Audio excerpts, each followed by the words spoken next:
दोस्तों, प्रधानमंत्री आवास योजना 2.0 1 करोड़ नवीन आवासियों के लिए ऑनलाइन आवेदन का जो प्रक्रिया था वो शुरू कर दिया गया है। मतलब अगर आपके पास पक्का मकान नहीं है तो आप भी प्रधानमंत्री आवास योजना 2.0 में आवेदन कर सकते हैं और सरकार की जो योजना है उससे आप लाभ उठा सकते हैं। तो दोस्तों, आज बताऊंगा इस वीडियो में कि आप किस तरह प्रधानमंत्री आवास योजना 2.0 में आवेदन करेंगे और किस तरह सरकार से जो ये लाभ है आप उठा पाएंगे, किस तरह आवेदन करेंगे। बिल्कुल सही और आसान तरीका बताऊंगा। तो चलिए देर ना करते हुए वीडियो को शुरू करते हैं। आप किस तरह आवेदन करेंगे तब को सबसे पहले अप्लाई फॉर PMAY 2.0 पे क्लिक करना है। क्लिक करने के बाद आपके सामने इस तरह का एक नया पेज खुल जाएगा, एकदम फ्रेश पेज खुल जाए। खुल जाने के बाद यहाँ apply for PM Awas Yojana वाले ऑप्शन पर आपको क्लिक करना है। क्लिक करने के बाद जैसे ही आप क्लिक करेंगे आपके सामने एक और नया पेज खुलेगा, इंट्रोडक्शन फॉर द यूज़र। यहाँ कुछ डिटेल्स बताया गया है, कुछ इंट्रोडक्शन दिया है कि आपको किस तरह लाभ, कुछ लाभुकों को मिलेगा, कितने लोगों को मिलेगा, कितने लाख तक पैसा मिलेगा। यहाँ इंग्लिश में बताया गया है। नीचे स्क्रॉल डाउन कीजिए, नीचे आपको हिंदी में भी पता चल जाएगा, हिंदी में भी लिखा हुआ है। यहाँ देखिए आपको क्या क्या योजना किस तरह मिलने वाला है, किस प्रकार के लोगों को मिलेगा, किस वर्ग के लोगों को मिलेगा। पढ़ने के बाद आपको नीचे प्रोसीड वाले ऑप्शन पे क्लिक करना है। क्लिक करने के बाद यहाँ डॉक्यूमेंट वाले ऑप्शन पे आना है। आने के बाद यहाँ आपको 5 डॉक्यूमेंट देना है। यहाँ आपको 5 दस्तावेज लगेंगे। देखिए आवश्यक दस्तावेज कौन कौन से 5 डॉक्यूमेंट आपको लगेंगे, चलिए मैं आपको बताता हूँ। तो यहाँ देखिए सीरियल नंबर देकर 1 2 करके 5 डॉक्यूमेंट है।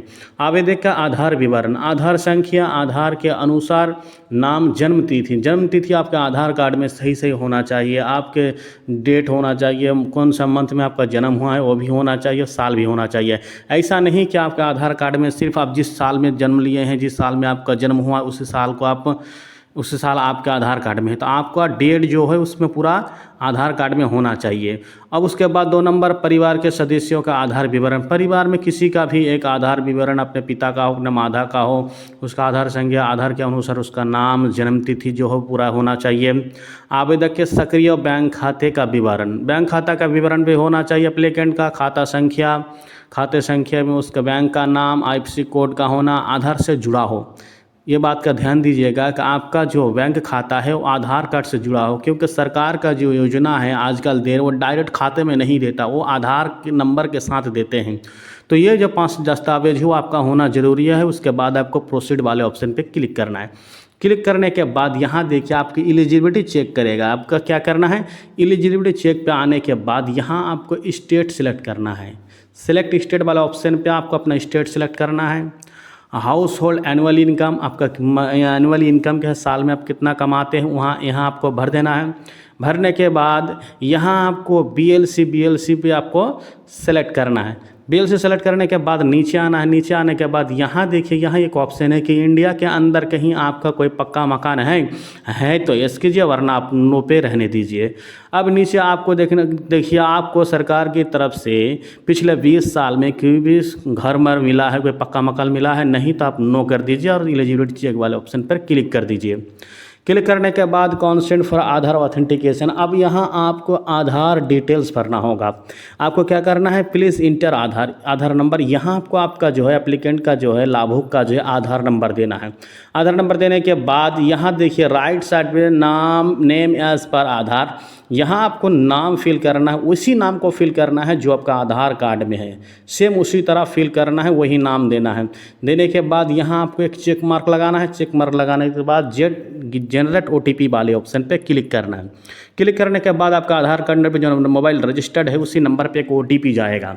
देखिए यहाँ आपका नंबर भी दिख जाएगा। यहाँ ओके पे क्लिक करना है। ओके पे क्लिक करने के बाद जो OTP गया है उस OTP को इंटर OTP वाले ऑप्शन पे इस खाली जगह में आपको उस OTP को फिल करना है। तो चलिए मैं OTP फिल कर देता हूँ। OTP फिल करने के बाद नीचे देखिए आपको सबमिट वाले ऑप्शन पर क्लिक करना है। जैसे ही सबमिट वाले ऑप्शन पर क्लिक करेंगे आपके सामने इस तरह का अनदर एक पेज खुल जाएगा।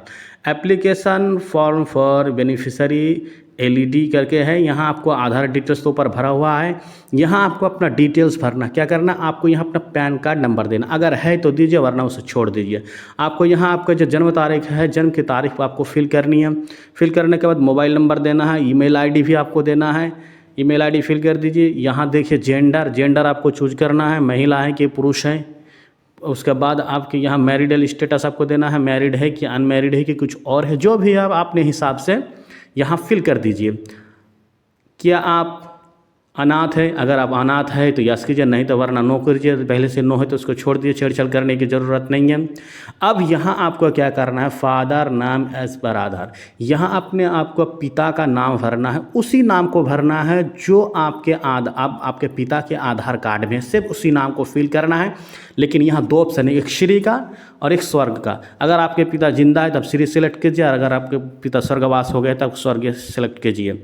उसी तरह अपने माता का भी सेम प्रोसेस है, अगर जीवित है तो आप श्रीमती सेलेक्ट कीजिए, और श्रीमती अगर स्वर्गवास हो गया है तो आप स्वर्गीय सेलेक्ट कीजिए। उसके बाद आपको यहाँ क्या करना है, एम्प्लॉयड स्टेटस। अब क्या करते हैं, सैलरीड है, सेल्फ एम्प्लॉयड है, खुद का काम करते हैं या लेबर का काम करते हैं आप, या कुछ और करते हैं, जहाँ जो भी करते हैं आप अपने हिसाब से यहाँ फिल करिए। फिल करने के बाद आपको यहाँ फिल करना है आप कौन सा काम करते हैं, क्या काम करते हैं, कौन सा बिजनेस करते हैं या कहीं और कुछ करते हैं, वो आपको अपने हिसाब से सेलेक्ट कर देना है। आपको यहाँ करना रिलीजन सेलेक्ट करना है। रिलीजन सेलेक्ट करने के बाद आपको क्या कैटेगरी, वर्ग, आप एससी है, एसटी है, जनरल है, ओबीसी है, जो भी आप अपना यहाँ फिल कर दीजिए। फिल करने के बाद यहाँ एजुकेशन क्वालिफिकेशन, आप कहाँ तक पढ़े हैं, आप कितने तक पढ़े हैं, आप कितने क्लास तक पढ़े, अपना क्वालिफिकेशन आप यहाँ अपने हिसाब से सेलेक्ट कीजिए, अपने हिसाब से यहाँ फिल कर दीजिए।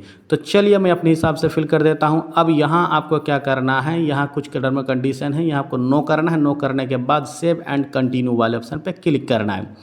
क्लिक करने के बाद यहाँ फैमिली मेम्बर डिटेल्स मांगा जाएगा। तो आपने अगर पहले ही फैमिली का नाम डिटेल्स पहले दे दिया है तो यहाँ आपको ऐड करने का ऑप्शन मिला है।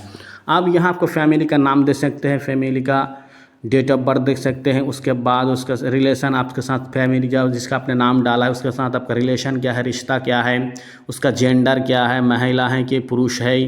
यहाँ कुछ भी आप जो मांग रहे हैं उसका आधार नंबर डालना है, उसका क्वालिफिकेशन क्या है, मतलब वो करते क्या है, इस तरह का कुछ डिटेल्स मांगेगा। आप यहाँ उसका डिटेल्स फिल करके नई साइड पे राइट कॉर्नर पे अब एक ऑप्शन मिलेगा आपका ऐड का। उस ऐड वाले ऑप्शन में आप क्या करते हैं, जितने भी चाहे अपने फैमिली मेम्बर को आप ऐड करते हैं। आपका 3 भाई है, 4 भाई है, 5 भाई है, आपके पिताजी है, माताजी है, बहन है, आप जितना चाहे आप क्या करते हैं ऐड वाले ऑप्शन पे ऐड करते जाइए और अपने फैमिली मेम्बर को ऐड कीजिए। जितना चाहे आप कर सकते हैं, जितना भाई बहन हैं। उस करने के बाद आपको क्या करना है, नीचे सेव एंड कंटिन्यू वाले ऑप्शन पर क्लिक करना है। जैसे क्लिक करके आपके सामने एक और नया पेज खुलेगा। क्या खुलेगा, हाउस होल्ड डिटेल्स। यहाँ पर डिटेल्स भरना है। तो पहले से कुछ डिटेल्स भरा हुआ है। देखिए मेरा एनुअल इनकम, वार्षिक इनकम कितना है, जितना है मैंने डाल दिया है। और उसके बाद यहाँ आपको क्या करना है, अपलोड इनकम प्रूफ। आपके पास इनकम सर्टिफिकेट होना चाहिए, आप कितना कमाते हैं उस सर्टिफिकेट को यहाँ अपलोड करना है। अपलोड करके चूज वाले फाइल पर क्लिक कीजिए। क्लिक करने के बाद आपके सामने इस तरह का चूज फाइल खुलेगा। फिर अपलोड वाले ऑप्शन पर क्लिक कर दीजिए। अपलोड वाले ऑप्शन पर जैसे क्लिक आपके जो डॉक्यूमेंट है वो अपलोड हो जाएगा। अब आपको यहाँ चूज करना है कि आपका सिटी, आपका शहर, आप कितने दिन से उस जगह पे रह रहे हैं, जिस जगह पे है कितने साल से रह रहे हैं, 1 साल या 1 साल से 3 साल तक, 3 साल से 5 साल तक, 5 से 8 साल, 8 से 10 साल, जितना आप चाह रहे हैं अपने हिसाब से डाल लीजिए। डालने के घर का हाउस ओनरशिप, आपका पास खुद का घर है या आप रेंट पे रह रहे हैं या आपका घर नहीं है या आप ओनर है, अब जिस तरह है जो है आप अपने हिसाब से डाल लीजिए। फिर आपको क्या करना है, यहाँ सेव एंड कंटिन्यू वाले ऑप्शन पे क्लिक कर देना है। सेव एंड कंटिन्यू क्लिक करने के बाद यहाँ आपको एड्रेस डिटेल्स मांगा जाएगा। Present address and contact details, वर्तमान पता और संपर्क ब्यौरा। आप अभी फ़िलहाल कहाँ रह रहे हैं उस जगह का आपको क्या करना है, यहाँ आपको उस जगह का विवरण जो है भरना है। आपको घर हाउस नंबर देना है, हाउस नंबर, आपका एरिया नंबर देना है, स्टेट सेलेक्ट करना है, ज़िला सेलेक्ट करना है, आपके पास उप ज़िला सब डिवीज़न का नाम देना है। उसके बाद सिटी से रहे, सिटी में है या यूआईडी में है, जहाँ भी है आप वहाँ सेलेक्ट कर दीजिए। सिटी का नाम लिख दीजिए। आपका एरिया का पिन कोड क्या है, पिन कोड भी यहाँ डालना है। वो हो गया प्रेजेंट। अब परमानेंट एड्रेस, जो आपका परमानेंट एड्रेस है उस परमानेंट एड्रेस को, स्थायी पता को यहाँ आपको भरना है। तो अपने हिसाब से भर लीजिए। अब आप इस प्रधानमंत्री आवास योजना का लाभ जो लेना चाहते हैं किस जगह पर, उस जगह का भी यहाँ विवरण को आपको सेलेक्ट करना है। करने के बाद भूमि का जो है, ज़मीन का, जिस ज़मीन पे लेना चाहते हैं उसका यहाँ कुछ डॉक्यूमेंट लगेगा। जो आपके पास डॉक्यूमेंट, कोई पट्टा पुट्टी, सर्व कॉपी, लैंड रिकॉर्ड, जो भी है आप वहाँ यहाँ चूज फाइल पर जाकर अपलोड कर दीजिए। तो जैसे ही आप अपलोड करेंगे चूज फाइल करके आपका डॉक्यूमेंट जो है अपलोड हो जाएगा और सेव एंड कंटिन्यू पे जैसे ही क्लिक करेंगे आपका सेव एंड कंटिन्यू पे क्लिक करते आपके सामने नया पेज खुलेगा। अब यहाँ आपको बैंक डिटेल्स फिल करना है। अब जिस खाते में लाभ लेना चाहते हैं प्रधानमंत्री आवास योजना का जो पैसा ट्रांसफ़र होगा उस खाते का यहाँ अकाउंट नंबर देना है। फिर आपको अकाउंट नंबर देना है। IFSC कोड देने के बाद गेट बैंक डिटेल्स वाले ऑप्शन पे क्लिक करना है। आपको एक बात बता दें, उसी खाते का नंबर आप देना जो आपके आधार के साथ लिंक है, क्योंकि सरकार जो पैसा देते हैं वो आधार कार्ड के माध्यम से देते हैं। जिस खाते में आपका लिंक होगा आधार कार्ड उसी खाते में आपका पैसा जाएगा। तो उसी खाते को आप यहाँ फिल कीजिए जो आपके बैंक के साथ लिंक हो। यहाँ आपको एक चेक मार्क लगाना है, नो कर देना है। नीचे 2 चेक मार्क लगाकर आपको सेव फाइनल सेव पे क्लिक कर देना है। जैसे ही क्लिक करेंगे आपका प्रोसेस जो था वो कंप्लीट हो जाएगा। और आपने जो एड्रेस फिल किया उसी एड्रेस पे पीएम आवास योजना के लोग आपके पास जाएंगे, आपके जगह जाएंगे, आपके घर तक जाएंगे, आपके सारे दस्तावेज चेक करेंगे। अगर आप सही पाए जाते हैं, अगर आप इसके लिए एलिजिबल होते हैं तो आपको जो है लाभ दिया जाएगा। और अगर आपके पास कोई पक्का सबूत ना हो, कोई ज़मीन ना हो या आपका जो कागज़ सबमिट किया होगा सही ना हो तो आपको लाभ नहीं मिलेगा। तो ये वीडियो था, पूरी जानकारी दे दी। अगर वीडियो अच्छे लगे हैं तो चैनल को सब्सक्राइब करें, वीडियो में एक लाइक ज़रूर करें ताकि इस तरह के वीडियो और भी आगे बनाते रहे। तो चलिए मिलते हैं नेक्स्ट वीडियो में। धन्यवाद।